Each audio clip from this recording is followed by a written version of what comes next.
Facebook, WhatsApp, and Instagram not working. Hello guys and welcome to our channel.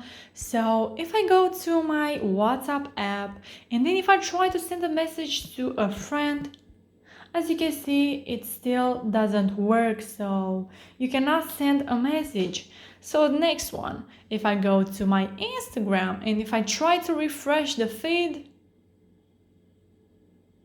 as you can see, it's still not working, couldn't refresh feed.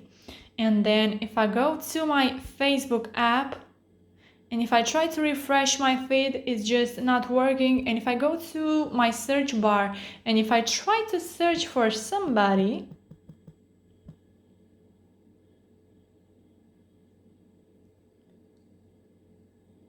well, as you can see, it's just not working. So guys, if you have this problem, you don't have to worry because Facebook will solve this problem automatically. You don't have to do anything. We just have to wait for a little bit. So yeah guys, that's it. I hope this video was helpful. If it was, you can comment down below your thoughts, and if you have some questions, you can go ahead and ask them. Don't forget to like this video and subscribe to our channel. Thank you so much for watching. Have a great day. Bye bye.